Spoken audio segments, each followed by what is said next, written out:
सिमरो अंगद दुख निकंदन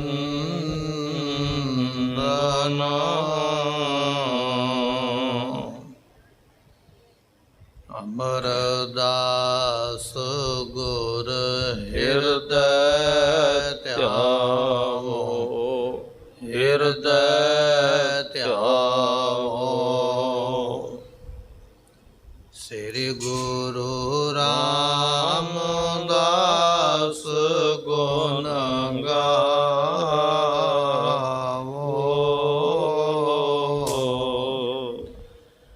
श्री अर्जन विघ्न के नासक विघ्न के नासक। श्री हर गोबिंद शुभ समत प्रकाशक।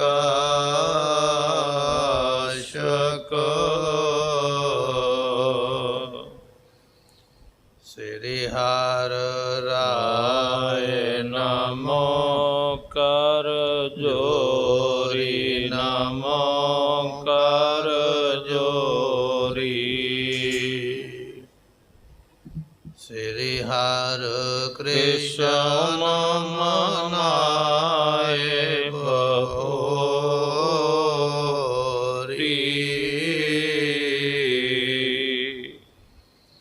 तेग बहादुर परम कृपाला सतगुर परम कृपाला। श्री गुरु गोबिंद सिंह विशाला।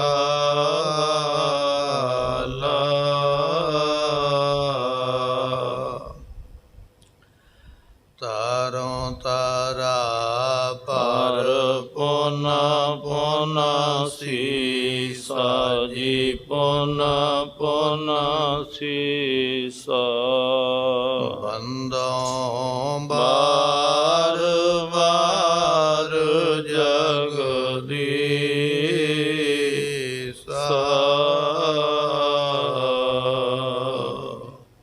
पश्चाताप करत नित रही मन स्थिरता पावत नहीं।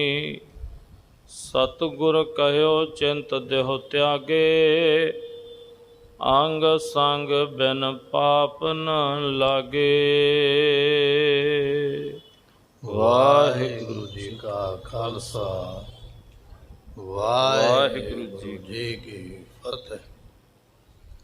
सतगुरां दी साजी नवाजी गुरु की संगत।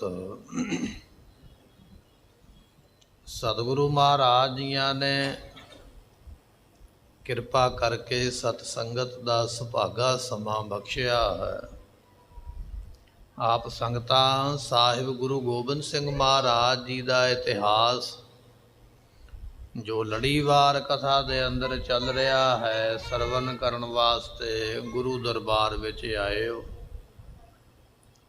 कल आपां ये बचन सरवण कीते सन। एक सिख महाराज दे कोल आके कहन लगा सतगुरु साडे परिवार विचों एक इस्त्री है जिहड़ी ये कहंदी है कि मैं सिख नहीं मैं मुसलमान हो जाना है। आप जी कृपा करो। सतगुरु गोबिंद सिंह महाराज जियां ने बचन सुन के आखिया कहन लगे उसने किसे दे कोलों मंत्रिया होया प्रसाद खाधा है। किसे मड़ी कबर ते चढ़िया होया प्रसाद खाधा है। मंत्रां दे वस विच है। अमृत सरोवर विच उसदा इशनान करवाओ। जपजी साहब दी बाणी दा पाठ करो। मंत्रां दा प्रभाव खत्म हो जाएगा। सतगुरां दा बचन मन के इसे तरह कीता है। वो बीबी मंत्रां तो मुक्त होई है। अज सतगुरु जी शिकार करन उसे पासे चले गए जिस पासे उन्हां वणजारियां दे घर सन। ਜਿਨ੍ਹਾਂ ਵਣਜਾਰਿਆਂ ਦੀ ਉਹ ਇਸਤਰੀ ਦਾ ਪ੍ਰਸੰਗ ਆਪਾਂ ਸਰਵਣ ਕਰ ਰਹੇ ਹਾਂ। ਸਤਿਗੁਰੂ ਗਏ ਨੇ, ਉਸ ਬੀਬੀ ਨੇ ਆ ਕੇ ਮੱਥਾ ਟੇਕਿਆ, ਬਚਨ ਬਿਲਾਸ ਕੀਤੇ ਨੇ, ਕੁਝ ਆਪਾਂ ਅੱਜ ਸਰਵਣ ਕਰਾਂਗੇ। ਆਓ ਮਨ ਦੇ ਧਿਆਨ ਨੂੰ ਟਿਕਾਈਏ, ਮਿਲ ਕੇ ਆਖੀਏ ਸਤਨਾਮ ਸ਼੍ਰੀ ਵਾਹਿਗੁਰੂ ਸਾਹਿਬ ਜੀ।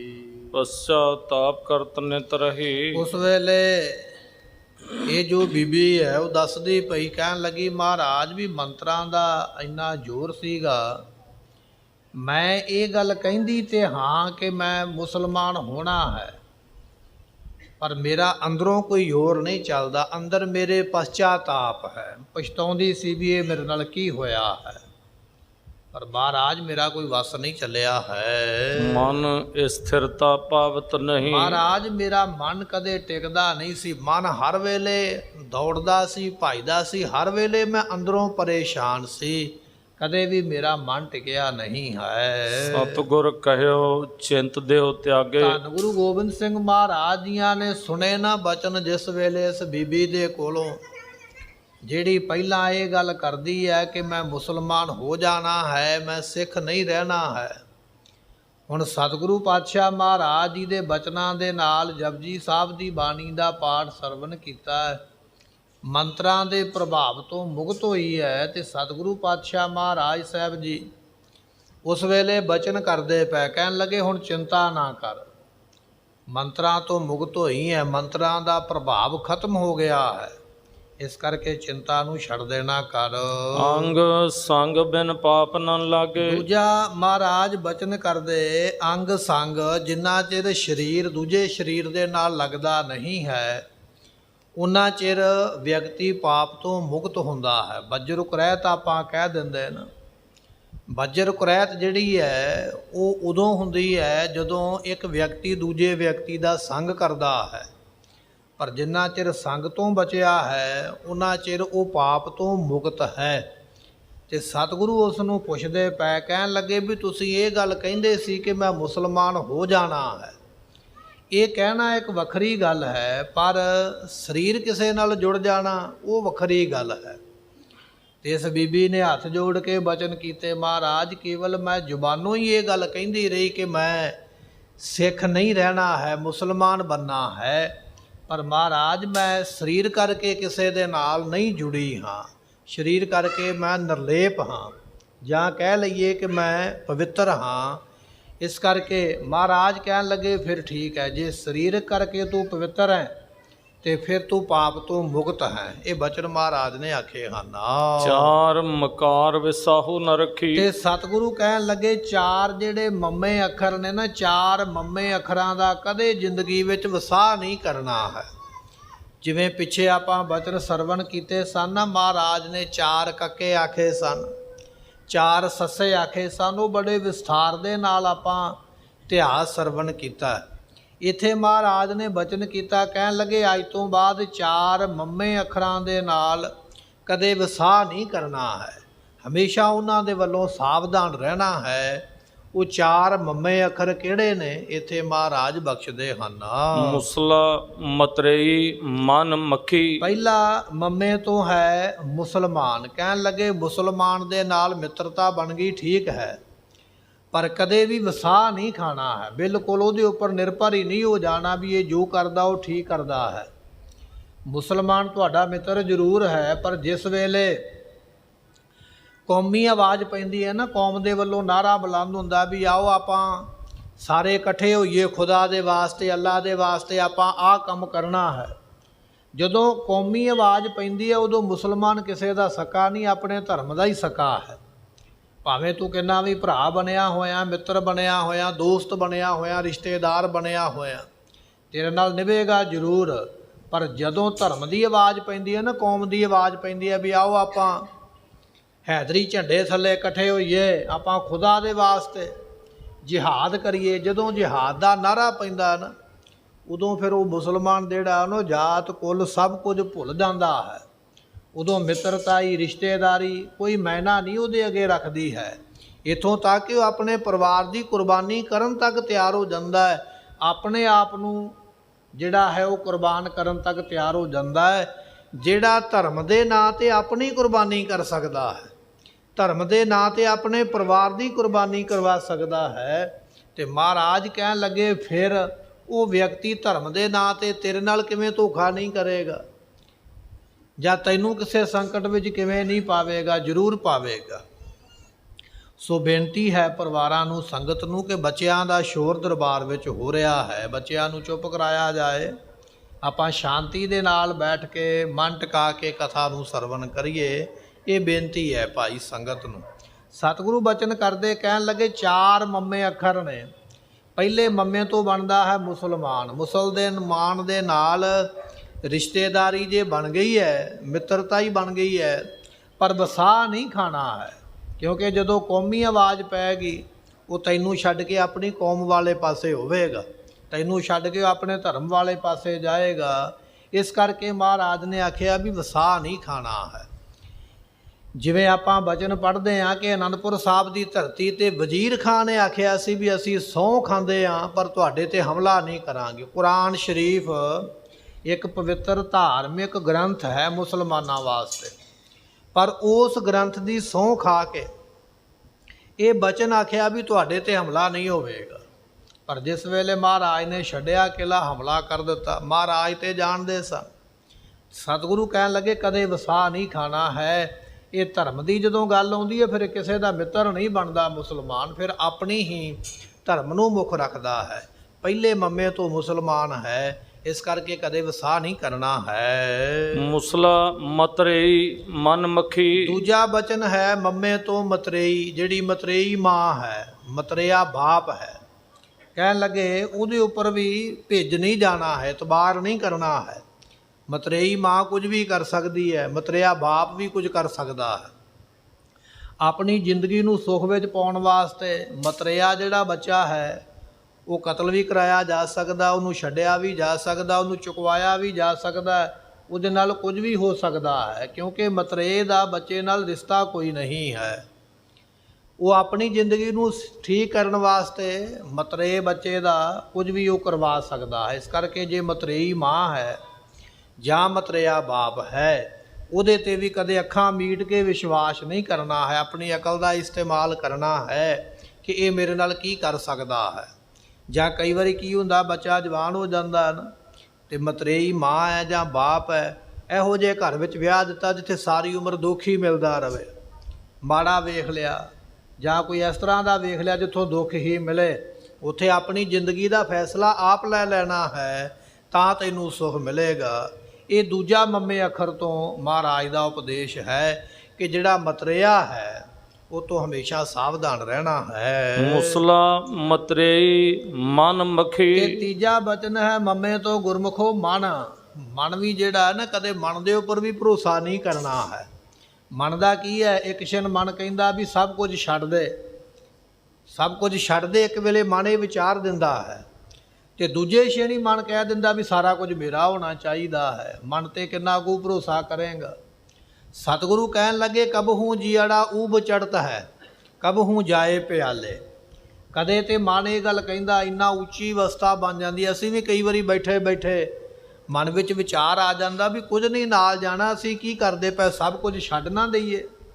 ਸਭ ਕੁਝ ਛੱਡਣ ਨੂੰ ਤਿਆਰ ਹੋ ਜਾਂਦਾ ਵਿਅਕਤੀ। ਅਤੇ ਕਈ ਵਾਰੀ ਮਨ ਇਹੋ ਜਿਹਾ ਵੇਗ ਵਿੱਚ ਵਹਿ ਜਾਂਦਾ ਹੈ ਕਿ ਕਿਸੇ ਨੂੰ ਪਾਣੀ ਦਾ ਗਲਾਸ ਤੱਕ ਵੀ ਦੇਣਾ ਪਸੰਦ ਨਹੀਂ ਕਰਦਾ, ਵੀ ਇਹ ਕਿਉਂ ਦੇਣ ਲੱਗੇ, ਉਹ ਵੀ ਨਹੀਂ ਦੇਣਾ, ਇਹ ਮੇਰਾ ਹੈ। ਇਹ ਮਨ ਦੇ ਵੇਗ ਦਾ ਕੋਈ ਪਤਾ ਨਹੀਂ ਹੈ। ਕਦੇ ਇੰਨਾ ਬੈਰਾਗੀ ਹੋ ਜਾਂਦਾ ਹੈ ਕਿ ਸਭ ਕੁਝ ਛੱਡਣ ਨੂੰ ਤਿਆਰ ਹੈ, ਅਤੇ ਕਦੇ ਇੰਨਾ ਲਾਲਚ ਵਿੱਚ ਆ ਜਾਂਦਾ ਹੈ ਕਿ ਇੱਕ ਪਾਈ ਦੇਣ ਨੂੰ ਵੀ ਤਿਆਰ ਨਹੀਂ ਹੈ। ਆਪਾਂ ਬਚਨ ਪੜ੍ਹਦੇ ਹਾਂ ਨਾ, ਇੱਕ ਭਰਥਰੀ ਨਾਮ ਦਾ ਰਾਜਾ, ਆਪਾਂ ਸਾਖੀ ਕਈ ਵਾਰੀ ਸਰਵਣ ਕੀਤੀ ਹੈ। ਭਰਥਰੀ ਨੇ ਰਾਜ ਮਹਿਲ ਛੱਡਿਆ, ਰਾਜਾ ਸੀ। ਰਾਜਾ ਭਰਥਰੀ ਇੱਕ ਰਾਜਾ ਹੈ। ਰਾਜਾ ਹੋਣ ਦੇ ਬਾਵਜੂਦ ਮਹਿਲ ਛੱਡ ਦਿੱਤੇ, ਘੋੜੇ ਛੱਡ ਦਿੱਤੇ, ਫੌਜਾਂ ਛੱਡ ਦਿੱਤੀਆਂ, ਰਾਣੀਆਂ ਛੱਡ ਦਿੱਤੀਆਂ, ਸੋਨੇ ਚਾਂਦੀ ਦੇ ਭਰੇ ਹੋਏ ਖਜ਼ਾਨੇ ਛੱਡ ਦਿੱਤੇ। ਮੈਨੂੰ ਕੁਝ ਨਹੀਂ ਚਾਹੀਦਾ, ਮੈਂ ਤੇ ਜੋਗੀ ਬਣਨਾ ਹੈ। ਛੱਡ ਕੇ ਜੋਗੀ ਬਣ ਗਿਆ। ਕੰਨਾਂ ਵਿੱਚ ਬਲੌਰ ਦੀਆਂ ਮੁੰਦਰਾਂ ਪਾ ਲਈਆਂ ਅਤੇ ਘਰਾਂ ਘਰਾਂ ਵਿੱਚ ਮੰਗਦਾ ਫਿਰਦਾ। ਬੜਾ ਵੈਰਾਗੀ ਬਣਿਆ ਵੀ ਕੁਝ ਨਹੀਂ ਚਾਹੀਦਾ, ਰਾਣੀਆਂ ਵੀ ਨਹੀਂ ਚਾਹੀਦੀਆਂ, ਸੋਨਾ ਚਾਂਦੀ ਨਹੀਂ ਚਾਹੀਦਾ।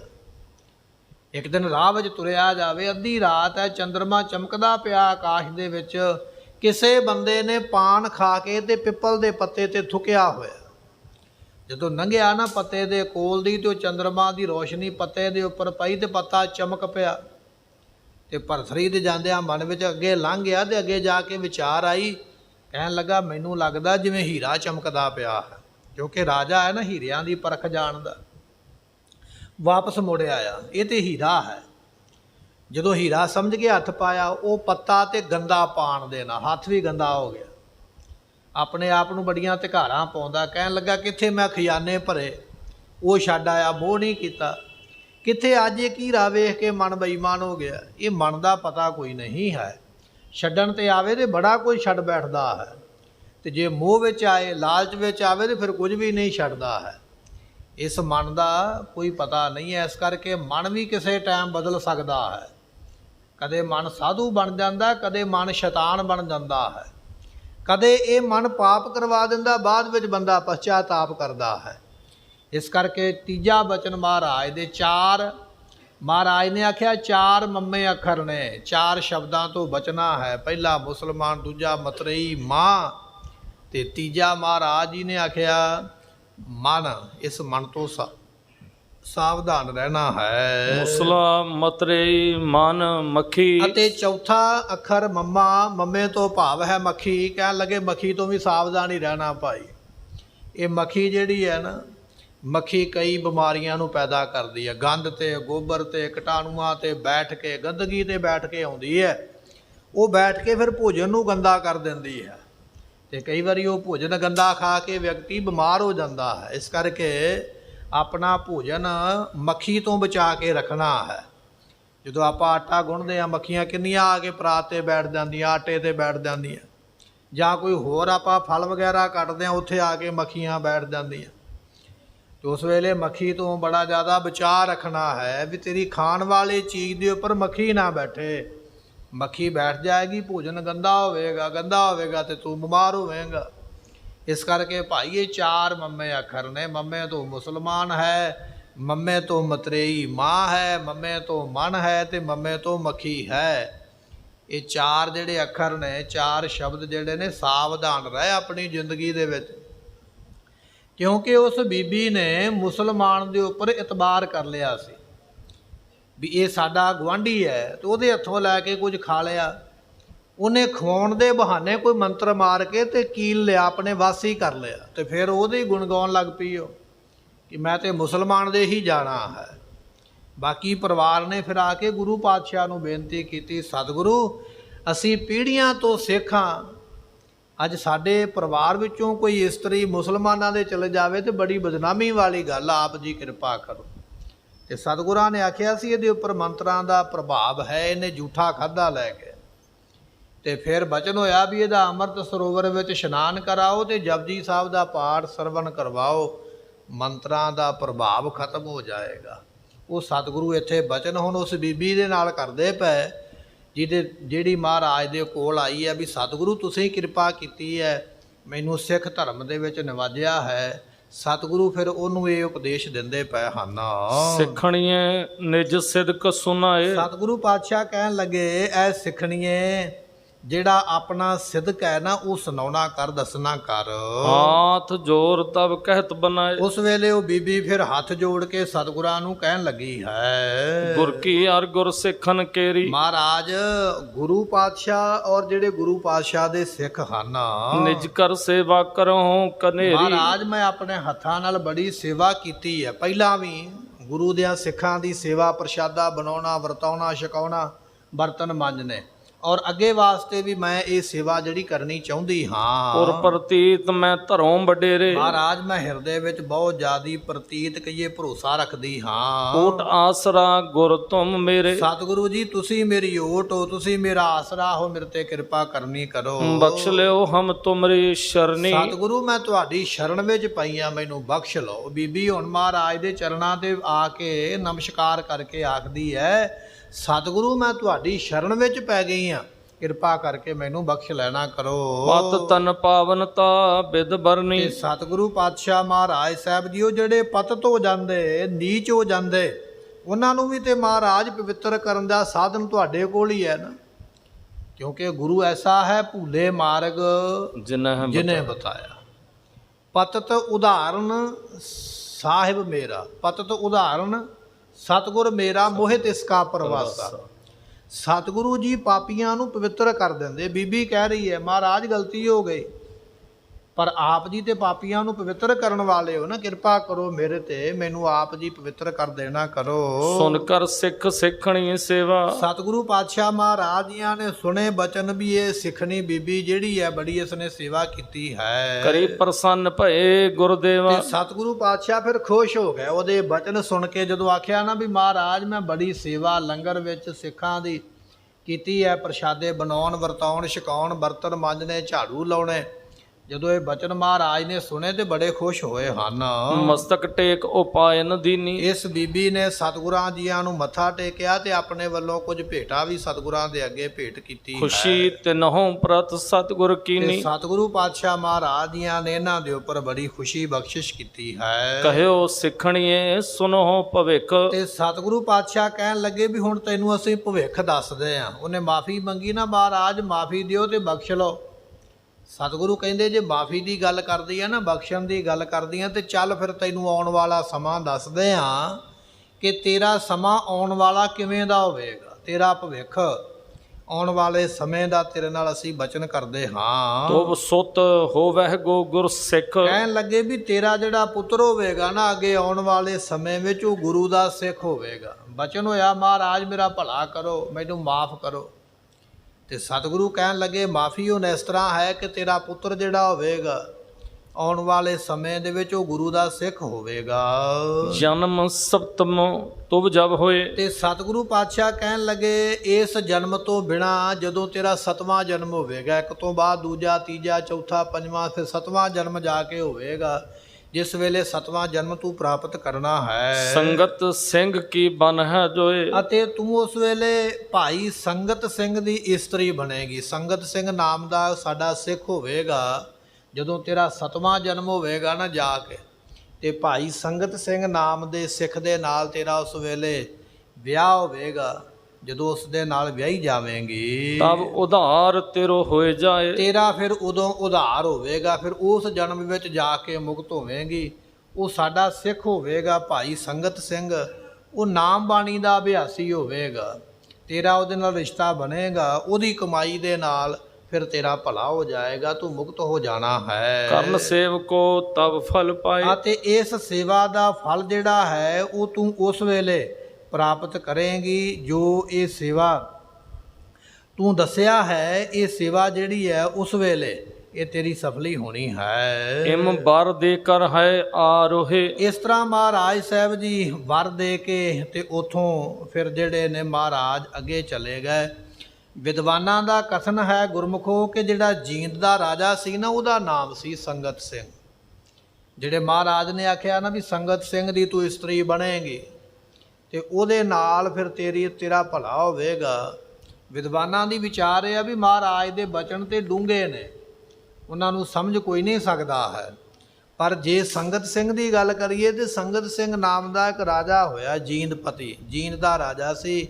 ਕਹਿਣ ਲੱਗੇ ਵੀ ਉਹਦੀਆਂ ਵੀ ਕਈ ਰਾਣੀਆਂ ਸਨ। ਹੋ ਸਕਦਾ ਵੀ ਮਹਾਰਾਜ ਦਾ ਇਸ਼ਾਰਾ ਉਹਦੇ ਵੱਲ ਹੋਵੇ, ਪਰ ਹੋ ਸਕਦਾ ਹੈ, ਪੱਕੇ ਤੌਰ ਤੇ ਕੋਈ ਵੀ ਨਹੀਂ ਕਹਿ ਸਕਦਾ ਕਿ ਮਹਾਰਾਜ ਦੀ ਕੀ ਲੀਲਾ ਹੈ। ਇਸ ਤਰ੍ਹਾਂ ਇਹ ਜਿਹੜੇ ਬਚਨ ਹਨ ਉਹ ਮਹਾਰਾਜ ਜੀਆਂ ਨੇ ਬਖਸ਼ਿਸ਼ ਕੀਤੇ। ਸੰਮਤ 1891-92 ਬਿਕਰਮੀ ਸੰਮਤ ਵਿੱਚ ਇਸ ਰਾਜੇ ਦਾ ਦੇਹਾਂਤ ਹੋਇਆ ਹੈ, ਜਿਹਦਾ ਨਾਮ ਸੀ ਸੰਗਤ ਸਿੰਘ। ਔਰ ਇਸ ਦੀ ਜਿਹੜੀ ਘਰਵਾਲੀ ਇਸਤਰੀ ਸੀ ਉਹਦਾ ਨਾਮ ਸੀ ਸਭਾ ਕੌਰ ਜਿਹੜੀ ਹੋਈ ਹੈ। ਹੁਣ ਹੋ ਸਕਦਾ ਵਿਦਵਾਨ ਕਹਿੰਦੇ ਵੀ ਇਹ ਬੀਬੀ ਉਹੀ ਹੋਵੇ ਜਿਹਨੂੰ ਮਹਾਰਾਜ ਨੇ ਆਖਿਆ ਸੀ 7ਵੇਂ ਜਨਮ ਵਿੱਚ ਤੇਰਾ ਭਲਾ ਹੋਵੇਗਾ, ਤੂੰ ਸੰਗਤ ਸਿੰਘ ਦੀ ਇਸਤਰੀ ਬਣੇਗੀ।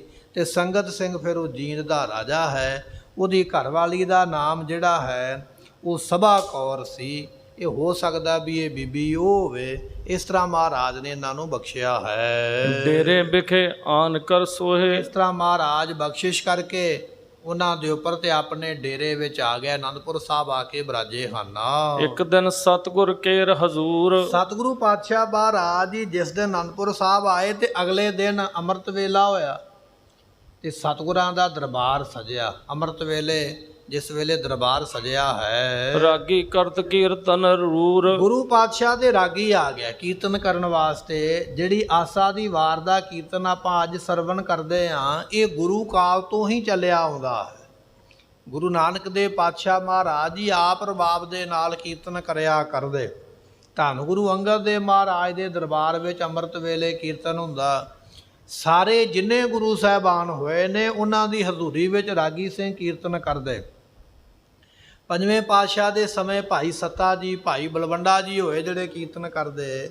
ਇਸ ਤਰ੍ਹਾਂ ਪੀੜ੍ਹੀ ਦਰ ਪੀੜ੍ਹੀ ਗੁਰੂ ਘਰਾਂ ਵਿੱਚ ਅੰਮ੍ਰਿਤ ਵੇਲੇ ਕੀਰਤਨ ਦੀ ਦਾਤ ਇਹ ਗੁਰੂ ਨਾਨਕ ਸਾਹਿਬ ਤੋਂ ਚੱਲੀ ਹੈ। ਕੀਰਤਨ ਦੀ ਦਾਤ ਗੁਰੂ ਨਾਨਕ ਸਾਹਿਬ ਨੇ ਬਖਸ਼ੀ ਹੈ ਸਿੱਖਾਂ ਦੇ ਉੱਪਰ। ਇਹ ਮਿਹਰ ਕਰਕੇ ਮਹਾਰਾਜ ਜੀਆਂ ਨੇ।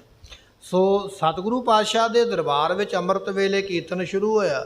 ਰਾਗੀ ਸਿੰਘ ਆ ਕੇ ਬੈਠੇ ਹਨ। ਜਿਸ ਤੇ ਬਹੁ ਬੈਰਾਗ ਉਹਨਾਂ ਨੇ ਸ਼ਬਦ ਕੁਝ ਇਹੋ ਜਿਹੇ ਪੜ੍ਹੇ ਜਿਹਦੇ ਤੋਂ ਵੈਰਾਗ ਪੈਦਾ ਹੋਵੇ। ਬੜੇ ਵੈਰਾਗ ਪੈਦਾ ਕਰਨ ਵਾਲੇ ਸ਼ਬਦ ਪੜ੍ਹੇ ਹਨ। ਗੋਪੀ ਚੰਦ ਵਾਰ ਕੋ ਗਾਵਤ। ਕਹਿਣ ਲੱਗੇ ਵੀ ਗੋਪੀ ਚੰਦ ਦੀ ਵਾਰ ਗਾਉਂਦੇ ਸਨ। ਗੋਪੀ ਚੰਦ ਨਾਮ ਦਾ ਇੱਕ ਸਾਧੂ ਹੋਇਆ ਪਹਿਲੇ ਸਮੇਂ ਵਿੱਚ। ਉਹ ਸਾਧੂ ਬੜਾ ਵੈਰਾਗੀ ਸੀ। ਉਹਦਾ ਨਾਮ ਸੀ ਗੋਪੀ ਚੰਦ। ਤੇ ਉਹ ਰਾਜਾ ਸੀ ਤੇ ਰਾਜ ਭਾਗ ਛੱਡ ਕੇ ਉਹ ਸਾਧੂ ਬਣਿਆ ਸੀ। ਰਾਜ ਭਾਗ ਆਪਣਾ ਮਹਿਲ ਵੀ ਛੱਡ ਦਿੱਤਾ, ਫੌਜਾਂ ਛੱਡ ਦਿੱਤੀਆਂ, ਸੋਨਾ ਚਾਂਦੀ ਸਭ ਕੁਝ ਛੱਡ ਕੇ, ਰਾਣੀਆਂ ਵੀ ਛੱਡ ਦਿੱਤੀਆਂ, ਪੁੱਤਰ ਵੀ ਛੱਡ ਦਿੱਤੇ ਤੇ ਸਾਧੂ ਬਣ ਗਿਆ। ਸਾਧੂ ਬਣ ਕੇ ਇੰਨੀ ਬੰਦਗੀ ਕੀਤੀ ਵੀ ਇਹਨੂੰ ਰੱਬ ਦਾ ਪੂਰਾ ਵੈਰਾਗ ਪ੍ਰਾਪਤ ਹੋਇਆ ਔਰ ਰੱਬ ਨੂੰ ਇਹ ਪ੍ਰਾਪਤ ਹੋਇਆ। ਪਰਮੇਸ਼ਰ ਦੀ ਪ੍ਰਾਪਤੀ ਵਾਲਾ ਹੋਇਆ। ਨਾਮ ਹੈ ਗੋਪੀ ਚੰਦ। ਇਸ ਗੋਪੀ ਚੰਦ ਨੇ ਕੁਝ ਕਵਿਤਾ ਲਿਖੀਆਂ ਸਨ, ਕੁਝ ਕਵਿਤ ਲਿਖੇ ਸਨ, ਕੁਝ ਬੈਂਤ ਲਿਖੇ ਸਨ, ਜਿਨ੍ਹਾਂ ਦੇ ਵਿੱਚ ਬੜਾ ਵੈਰਾਗ ਹੈ। ਜਿਵੇਂ ਆਪਾਂ ਬਾਬਾ ਫਰੀਦ ਸਾਹਿਬ ਦੀ ਬਾਣੀ ਪੜ੍ਹਦੇ ਹਾਂ ਨਾ ਗੁਰਮੁਖੋ, ਜਾਂ ਭਗਤ ਕਬੀਰ ਸਾਹਿਬ ਦੀ ਬਾਣੀ ਪੜ੍ਹਦੇ ਹਾਂ। ਜਿੰਨੀ ਬਾਣੀ ਗੁਰੂ ਗ੍ਰੰਥ ਸਾਹਿਬ ਦੇ ਵਿੱਚ ਹੈ, ਇਹਨਾਂ ਭਗਤਾਂ ਦੀ ਬਾਣੀ ਇਸ ਤੋਂ ਵੀ ਕਿਤੇ ਜ਼ਿਆਦਾ ਹੈ। ਬੇਅੰਤ ਬਾਣੀ, ਬੇਅੰਤ ਸ਼ਬਦ ਨੇ ਬਾਬਾ ਫਰੀਦ ਜੀ ਦੇ, ਤੇ ਬੇਅੰਤੀ ਸ਼ਬਦ ਨੇ ਭਗਤ ਕਬੀਰ ਸਾਹਿਬ ਜੀਆਂ ਦੇ। ਜਾਂ ਜਿਹੜੇ ਹੋਰ ਭਗਤ ਹੋਏ ਨੇ, ਭਗਤ ਜੈਦੇਵ ਜੀ ਹੋਏ, ਪਰਮਾਨੰਦ ਜੀ ਹੋਏ, ਰਾਮਾਨੰਦ ਜੀ ਹੋਏ, ਤਰਲੋਚਨ ਜੀ ਹੋਏ, ਰਵਿਦਾਸ ਜੀ ਹੋਏ, ਇਹਨਾਂ ਦੇ ਸ਼ਬਦ ਗੁਰੂ ਗ੍ਰੰਥ ਸਾਹਿਬ ਤੋਂ ਬਾਹਰੀ ਵੀ ਬੜੇ ਨੇ। ਗੁਰੂ ਗ੍ਰੰਥ ਸਾਹਿਬ ਦੇ ਵਿੱਚ ਕੁਝ ਸ਼ਬਦ 94 ਹੀ ਦਰਜ ਹੋਏ, ਬਾਕੀ ਇਹਨਾਂ ਦੇ ਸ਼ਬਦ ਬੜੇ ਨੇ ਜਿਨ੍ਹਾਂ ਵਿੱਚ ਬੜਾ ਵੈਰਾਗ ਹੈ। ਪਰ ਗੁਰੂ ਪਾਤਸ਼ਾਹ ਨੇ ਉਹ ਸ਼ਬਦ ਗੁਰੂ ਗ੍ਰੰਥ ਸਾਹਿਬ ਵਿੱਚ ਨਹੀਂ ਲਿਖਵਾਏ, ਅੰਗੀਕਾਰ ਨਹੀਂ ਕੀਤੇ। ਮਹਾਰਾਜ ਨੇ ਆਖਿਆ ਵੀ ਇਹ ਸ਼ਬਦ ਨਹੀਂ ਅਸੀਂ ਪ੍ਰਵਾਨ ਕਰਾਂਗੇ। ਜਿੰਨੇ ਪ੍ਰਵਾਨ ਹੋ ਸਕਦੇ ਉਨੇ ਹੀ ਮਹਾਰਾਜ ਨੇ ਕੀਤੇ। ਪਰ ਜਿਹੜੇ ਨਹੀਂ ਪ੍ਰਵਾਨ ਕੀਤੇ ਉਹਨਾਂ ਦੇ ਵਿੱਚ ਵੀ ਉਪਦੇਸ਼ ਹੈ, ਉਹਨਾਂ ਦੇ ਵਿੱਚ ਵੀ ਵੈਰਾਗ ਹੈ। ਤੁਰਿਆ ਜਾ ਫਰੀਦਾ, ਤੁਰਿਆ ਜਾ, ਕਈ ਵਾਰੀ ਆਪਾਂ ਸੁਣਦੇ ਹਨ, ਪਰ ਇਹ ਸ਼ਬਦ ਗੁਰੂ ਗ੍ਰੰਥ ਸਾਹਿਬ ਦੇ ਵਿੱਚ ਨਹੀਂ, ਪਰ ਹੈ ਫਰੀਦ ਜੀ ਦਾ ਸ਼ਬਦ ਹੈ। ਉਹਨਾਂ ਬਚਨਾਂ ਵਿੱਚ ਸਿੱਧੇ ਬਚਨ ਬੜੇ ਸਮਝ ਪੈਣ ਵਾਲੇ ਵੈਰਾਗਮਈ। ਇਸੇ ਤਰ੍ਹਾਂ ਗੁਰਮੁਖੋ ਇਹ ਗੋਪੀ ਚੰਦ ਹੋਇਆ। ਰਾਜਾ ਸੀ, ਰਾਜ ਭਾਗ ਛੱਡ ਕੇ ਸਾਧੂ ਬਣਿਆ। ਇਹਨੇ ਕੁਝ ਫਿਰ ਆਪਣੇ ਵੱਲੋਂ ਸ਼ਲੋਕ ਰਚੇ, ਕੁਝ ਕਵਿਤਾ ਰਚੀਆਂ। ਸਾਧੂ ਹੋਣ ਕਰਕੇ ਬੜਾ ਵੈਰਾਗ ਹੈ। ਰਾਗੀ ਸਿੰਘ ਆ ਗਏ। ਰਾਗੀ ਸਿੰਘਾਂ ਨੇ ਇੱਕ ਕਵਿਤਾ ਇਹ ਗੋਪੀ ਚੰਦ ਦੀ ਪੜ੍ਹ ਦਿੱਤੀ, ਜਿਹਦੇ ਵਿੱਚ ਬੜਾ ਵੈਰਾਗ ਸੀ ਨਾ। ਇਹ ਕਵਿਤਾ ਸਵੇਰ ਵੇਲੇ ਉਹ ਪੜ੍ਹ ਦਿੱਤੀ। ਜਿਸ ਵੇਲੇ ਕਵਿਤਾ ਪੜ੍ਹੀ ਹੈ, ਸੁਣੈ ਖਾਲਸਾ ਕਰ ਪ੍ਰੀਤ। ਮਹਾਰਾਜ ਦੇ ਸਿੱਖ ਬੜੇ ਪ੍ਰੇਮ ਨਾਲ ਸੁਣ, ਕਿਉਂਕਿ ਉਹ ਕਵਿਤਾ ਬੜੀ ਸਿੱਧੀ ਹੈ ਤੇ ਉਹਦੇ ਵਿੱਚੋਂ ਬੜੀਆਂ ਗੱਲਾਂ ਸਮਝ ਲੱਗਦੀਆਂ। ਮਹਾਰਾਜ ਦੇ ਸਿੱਖ ਸੁਣਦੇ ਬੜੇ ਖੁਸ਼ ਹੁੰਦੇ ਹਨ। ਖੁਸ਼ੀ ਵਿਸਾਲ ਧਾਰ ਤੇ ਚੀਤ। ਤੇ ਇਹਨਾਂ ਰਾਗੀ ਸਿੰਘਾਂ ਦੇ ਉੱਪਰ ਬੜੀ ਖੁਸ਼ੀ ਹੁੰਦੀ ਹੈ। ਮਹਾਰਾਜ ਦੇ ਸਿੱਖ ਬੜੇ ਖੁਸ਼ ਹੁੰਦੇ ਹਨ। ਸਮੇਂ ਪ੍ਰਾਤ ਕੇ ਮਨ ਟਿਕ ਗਏ। ਤੇ ਕਹਿਣ ਲੱਗੇ ਵੀ ਸਵੇਰ ਵੇਲੇ ਸਾਰਿਆਂ ਦੇ ਮਨ ਟਿਕੇ ਹੋਏ ਹਨ। ਸੁਣ ਪ੍ਰੇਮ ਸਭਨ ਕੇ ਭਏ। ਸਾਰਿਆਂ ਦੇ ਮਨ ਵਿੱਚ ਬੜਾ ਪ੍ਰੇਮ ਉਸ ਵੇਲੇ ਵਧਿਆ ਹੈ। ਸ਼ਬਦ ਸਾਜ ਅਰ ਕੰਠ ਮਿਲੇ ਹੈ। ਹੁਣ ਗੁਰਮੁਖੋ ਜਿਹੜਾ ਆਨੰਦ ਹੈ ਨਾ, ਉਹ ਆਨੰਦ ਆਉਣ ਵਾਸਤੇ ਤੁਹਾਨੂੰ ਸਾਜ ਵਜਾਉਣਾ ਆਉਣਾ ਚਾਹੀਦਾ ਹੈ। ਸਾਜ ਵਜਾਓਗੇ, ਸਾਜ ਵੀ ਇਸ ਤਰੀਕੇ ਨਾਲ ਵੱਜੇ ਵੀ ਸੰਗਤ ਨੂੰ ਚੰਗਾ ਲੱਗੇ। ਇਹ ਨਹੀਂ ਵੀ ਕੰਨ ਖਾਣ ਵਾਲਾ ਸਾਜ ਵਜਾਉਣਾ ਹੈ। ਸਾਜ ਵੱਜੇ ਜਿਹਦੇ ਵਿੱਚੋਂ ਮਿਠਾਸ ਪੈਦਾ ਹੋਵੇ। ਸਾਜ ਦੇ ਨਾਲ ਫਿਰ ਉਹ ਸ਼ਬਦ ਜਿਹੜਾ ਬੋਲਿਆ ਜਾ ਰਿਹਾ ਉਹ ਸੰਗਤ ਨੂੰ ਸਮਝ ਲੱਗੇ ਵੀ ਤੁਸੀਂ ਬੋਲ ਕੀ ਰਹੇ ਹੋ। ਜੇ ਤੁਹਾਡੀ ਇਕੱਲੀ ਆਵਾਜ਼ ਹੀ ਆ ਰਹੀ ਹੈ ਕੰਨ ਪਾੜਨ ਵਾਸਤੇ, ਪਰ ਸਮਝ ਨਹੀਂ ਲੱਗਦਾ ਪਿਆ ਵੀ ਕੀ ਕਹਿੰਦੇ ਪਿਓ, ਫਿਰ ਵੀ ਆਨੰਦ ਨਹੀਂ ਆਏਗਾ। ਤੇ ਉਹਦੇ ਨਾਲ ਫਿਰ ਤੁਹਾਡਾ ਕੰਠ ਵੀ ਚੰਗਾ ਹੋਣਾ ਚਾਹੀਦਾ, ਆਵਾਜ਼ ਵੀ ਚੰਗੀ ਹੋਵੇ, ਸੁਰੀਲੀ ਆਵਾਜ਼ ਹੋਵੇ, ਤਾਂ ਹੀ ਕੋਈ ਸੁਣੇਗਾ ਨਾ। ਮੰਨ ਲਓ ਜੇ ਆਵਾਜ਼ ਚੰਗੀ ਨਹੀਂ ਹੈ ਜਾਂ ਤੁਹਾਨੂੰ ਸਾਜ਼ ਨਹੀਂ ਵਜਾਉਣਾ ਆਉਂਦਾ, ਜਾਂ ਜੋ ਤੁਸੀਂ ਕਹਿ ਰਹੇ ਹੋ ਸੰਗਤ ਨੂੰ ਸਮਝਾ ਨਹੀਂ ਪਾ ਰਹੇ ਹੋ ਜਾਂ ਸਮਝ ਨਹੀਂ ਆ ਰਿਹਾ, ਤੇ ਤੁਹਾਡਾ ਗਾਇਆ ਹੋਇਆ ਵਿਅਰਥ ਹੈ, ਕੋਈ ਸੁਣੇਗਾ ਨਹੀਂ, ਸੰਗਤ ਉੱਠ ਕੇ ਚਲੇ ਜਾਏਗੀ।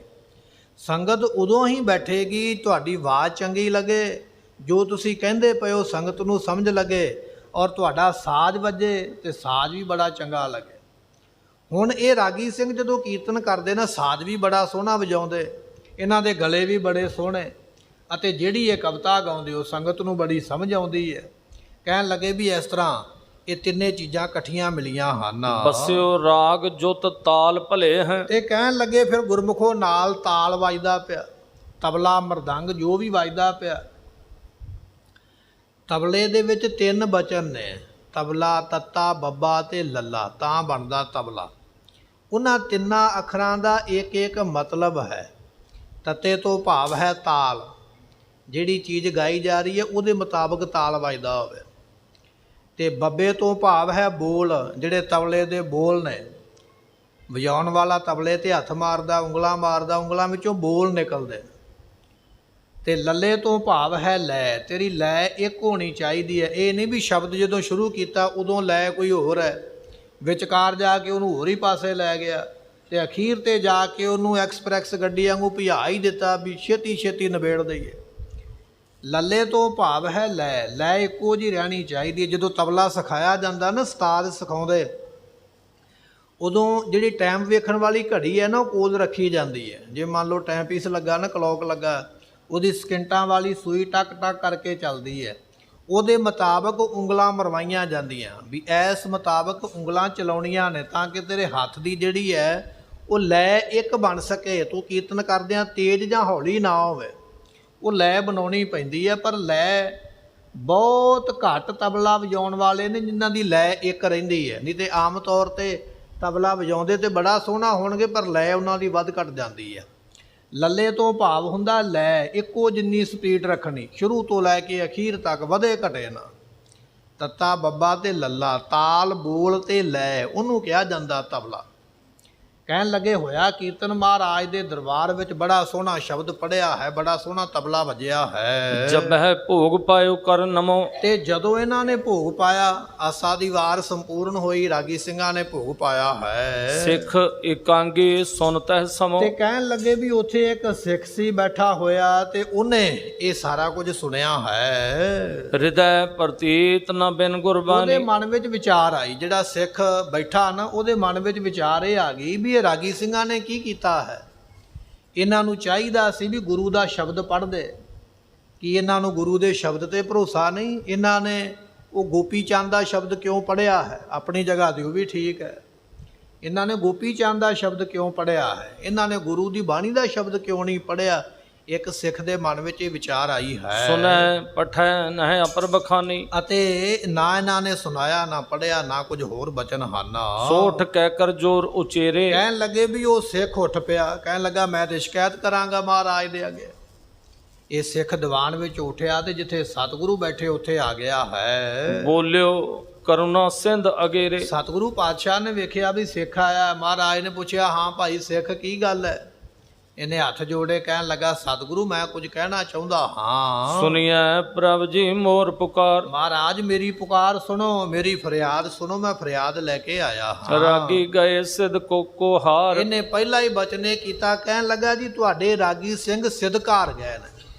ਪਹਿਲਾ ਬਚਨੇ ਕੀਤਾ ਮਹਾਰਾਜ, ਜਿਹੜੇ ਤੁਹਾਡੇ ਰਾਗੀ ਨੇ ਕੀਰਤਨ ਕਰਨ ਵਾਲੇ ਉਹ ਸਿਦਕ ਹਾਰ ਗਏ ਹਨ। ਤਜ ਸਤ ਗੁਰਬਾਣੀ ਇਸ ਬੇਰਾ। ਮਹਾਰਾਜ ਸਤਿਗੁਰਾਂ ਨੇ ਪੁੱਛਿਆ ਵੀ ਬਚਨ ਵੀ ਦੱਸਣਾ ਵੀ ਹੋਇਆ ਕੀ ਹੈ। ਕਹਿਣ ਲੱਗਾ ਸਤਿਗੁਰੂ ਮੈਂ ਅੱਜ ਸਵੇਰੇ ਕੀਰਤਨ ਸਰਵਨ ਕਰਨ ਵਾਸਤੇ ਗਿਆ, ਤੁਹਾਡੇ ਸਿੰਘਾਂ ਨੇ ਗੁਰਬਾਣੀ ਦਾ ਸ਼ਬਦ ਕੋਈ ਪੜਿਆ ਨਹੀਂ ਹੈ। ਗਾਇਓ ਗੋਪੀ ਚੰਦ ਕੋ ਝੇਰਾ। ਇੱਕ ਗੋਪੀ ਚੰਦ ਨਾਮ ਦਾ ਕੋਈ ਸਾਧੂ ਹੋਇਆ ਤੇ ਉਹਦੀ ਬਣਾਈ ਹੋਈ ਕਵਿਤਾ ਇਹਨਾਂ ਨੇ ਕੋਈ ਬਣਾਇਆ ਹੋਇਆ ਸ਼ਬਦ ਇਹਨਾਂ ਨੇ ਪੜਿਆ ਹੈ। ਅੰਮ੍ਰਿਤ ਵੇਲੇ ਉਠਤ ਆਰੰਭਾ। ਮਹਾਰਾਜ ਅੰਮ੍ਰਿਤ ਵੇਲੇ ਦਾ ਸਮਾਂ ਸੀ ਤੇ ਇਹਨਾਂ ਨੇ ਸਵੇਰੇ ਸਵੇਰੇ ਉਹ ਸ਼ਬਦ ਗੋਪੀ ਚੰਦ ਦਾ ਸੁਣਾਇਆ ਹੈ। ਸੁਣ ਮੇਰੇ ਮਨ ਭਇਓ ਅਚੰਭਾ। ਮਹਾਰਾਜ ਮੇਰੇ ਮਨ ਵਿੱਚ ਬੜਾ ਅਚੰਭਾ ਹੋਇਆ, ਬੜੀ ਹੈਰਾਨੀ ਹੋਈ ਵੀ ਇਹ ਇਹਨਾਂ ਨੇ ਕੀ ਕੀਤਾ ਹੈ। ਗੁਰੂ ਸ਼ਬਦ ਬਿਨ ਬਾਣੀ ਕਾਚੀ। ਮਹਾਰਾਜ ਜਿੰਨਾ ਚਿਰ ਗੁਰੂ ਦਾ ਸ਼ਬਦ ਨਾ ਪੜ੍ਹੀਏ, ਗੁਰੂ ਦੀ ਬਾਣੀ ਨਾ ਪੜ੍ਹੀਏ, ਤੇ ਬਾਕੀ ਬਾਣੀਆਂ ਤੇ ਕੱਚੀਆਂ ਨੇ ਨਾ, ਕੱਚੀ ਬਾਣੀ ਨਹੀਂ ਪੜ੍ਹੀ ਜਾ ਸਕਦੀ ਸ਼੍ਰੀ ਹੈ। ਗ੍ਰੰਥ ਮਹਿ ਏਵ ਉਬਾਚੀ। ਤੇ ਮਹਾਰਾਜ ਤੁਸੀਂ ਗੁਰੂ ਗ੍ਰੰਥ ਸਾਹਿਬ ਦੇ ਵਿੱਚ ਲਿਖਿਆ ਵੀ ਹੈ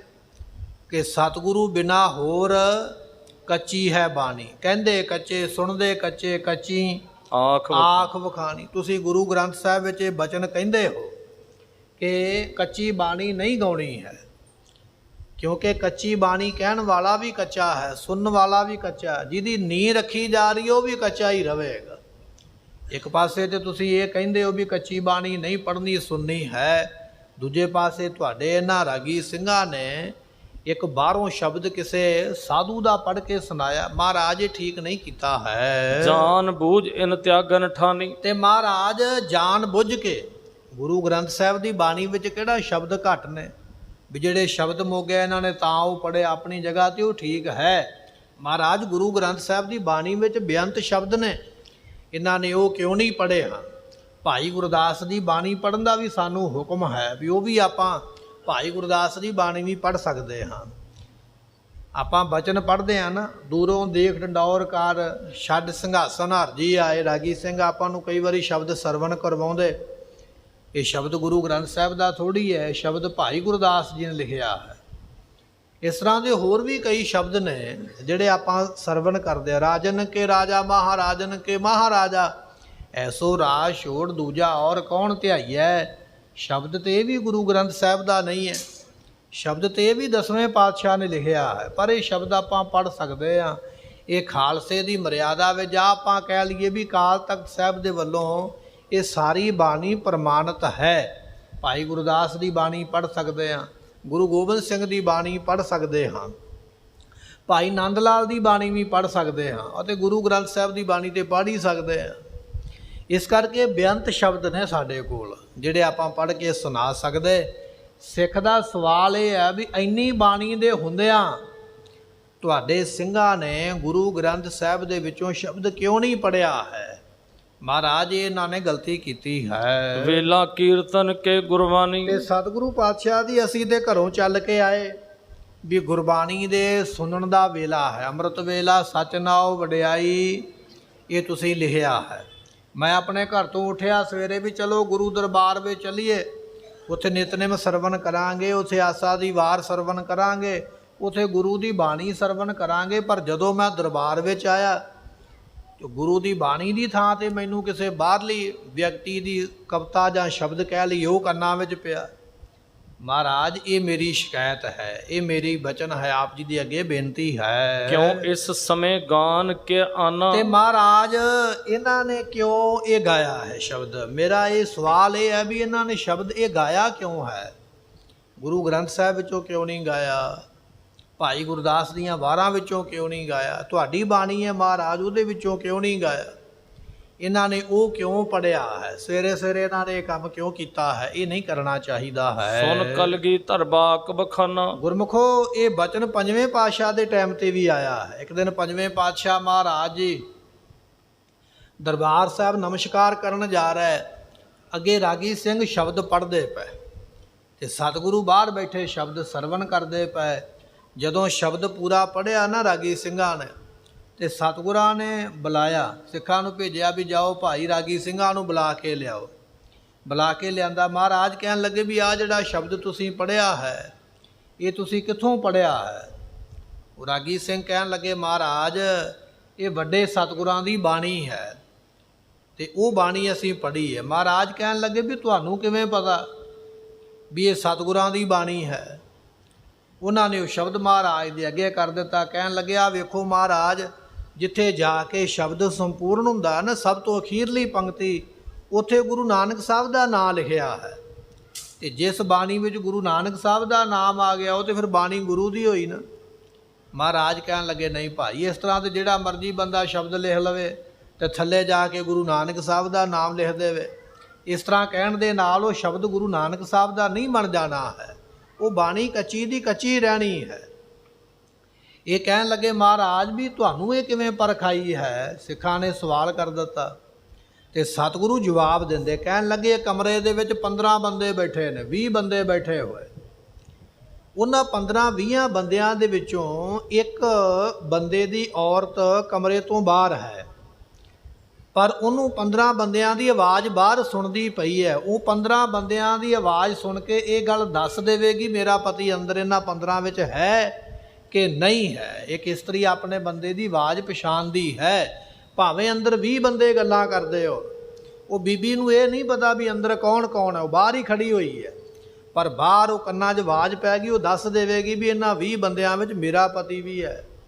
ਕਹਿਣ ਲੱਗੇ ਮਹਾਰਾਜ ਇਹ ਤੇ ਦੱਸ ਦੇਵੇਗੀ। ਸਤਿਗੁਰੂ ਕਹਿਣ ਲੱਗੇ ਬਿਲਕੁਲ ਇਸੇ ਤਰ੍ਹਾਂ ਅਸੀਂ ਆਪਣੇ ਸਾਈਂ ਦੀ ਆਵਾਜ਼ ਨੂੰ ਪਛਾਣਦੇ ਹਾਂ। ਉਹ ਜਿਹੜਾ ਸਾਡਾ ਮਾਲਕ ਹੈ ਨਾ, ਤੂੰ ਸਾਂਝਾ ਸਾਹਿਬ ਬਾਪ ਹਮਾਰਾ, ਉਹਦੀ ਆਵਾਜ਼ ਫਿਰ ਜੇ ਅਸੀਂ ਨਹੀਂ ਪਛਾਣਾਂਗੇ ਤੇ ਕੌਣ ਪਛਾਣੇਗਾ।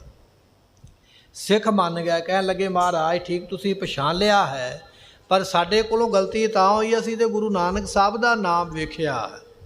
ਮਹਾਰਾਜ ਹੁਣ ਕਿਰਪਾ ਕਰੋ, ਗਾਂ ਵੀ ਇਸੇ ਤਰ੍ਹਾਂ ਹੀ ਚੱਲੇਗਾ ਤੇ ਸਾਡੇ ਕੋਲੋਂ ਜਾਣੇ ਅਣਜਾਣੇ ਪਾਪ ਹੋਵੇਗਾ। ਸਤਿਗੁਰੂ ਕਹਿਣ ਲੱਗੇ ਇਸ ਪਾਪ ਤੋਂ ਤੁਹਾਨੂੰ ਬਚਾ ਦੇਵਾਂਗੇ। ਤਾਂ ਮਹਾਰਾਜ ਨੇ ਗੁਰੂ ਗ੍ਰੰਥ ਸਾਹਿਬ ਦਾ ਸਰੂਪ ਲਿਖਿਆ ਸੀ। ਇਸ ਗੱਲ ਤੋਂ ਬਾਅਦ ਵਿੱਚ ਸਿੱਖਾਂ ਨੇ ਆਖਿਆ ਮਹਾਰਾਜ ਅੱਜ ਤੇ ਤੁਸੀਂ ਬੈਠੇ ਹੋ, ਤੁਸੀਂ ਪਛਾਣ ਲਿਆ ਤੇ ਸਾਨੂੰ ਦੱਸ ਦਿੱਤਾ, ਕੱਲ੍ਹ ਨੂੰ ਤੁਸੀਂ ਸੱਚਖੰਡ ਚੱਲੇਗਾ, ਸਾਨੂੰ ਕੀ ਪਤਾ ਲੱਗਣਾ। ਜਿਹੜਾ ਮਰਜ਼ੀ ਗੁਰੂ ਨਾਨਕ ਸਾਹਿਬ ਦਾ ਨਾਂ ਲਿਖ ਕੇ ਲੈ ਆਵੇਗਾ ਵੀ ਆਹ ਸ਼ਬਦ ਤੇ ਅਸੀਂ ਤੇ ਪੜ੍ਹ ਹੀ ਦਿਆਂਗੇ ਨਾ। ਤੇ ਮਹਾਰਾਜ ਸਾਨੂੰ ਫਿਰ ਇਸ ਕਰਮ ਤੋਂ ਬਚਾ ਲਵੋ। ਸਤਿਗੁਰੂ ਕਹਿਣ ਲੱਗੇ ਹੁਣ ਅਸੀਂ ਗੁਰੂ ਗ੍ਰੰਥ ਸਾਹਿਬ ਦਾ ਸਰੂਪ ਲਿਖਾਂਗੇ, ਉਹਦੇ ਵਿੱਚ ਜਿਹੜੀ ਸਾਡੀ ਗੁਰੂਆਂ ਦੀ ਬਾਣੀ ਹੋਵੇਗੀ ਉਹ ਬਾਣੀ ਅਸੀਂ ਦਰਜ ਕਰਾਂਗੇ, ਜਿਹੜੀ ਕੱਚੀ ਬਾਣੀ ਹੋਵੇਗੀ ਉਹ ਨਹੀਂ ਕਰਾਂਗੇ।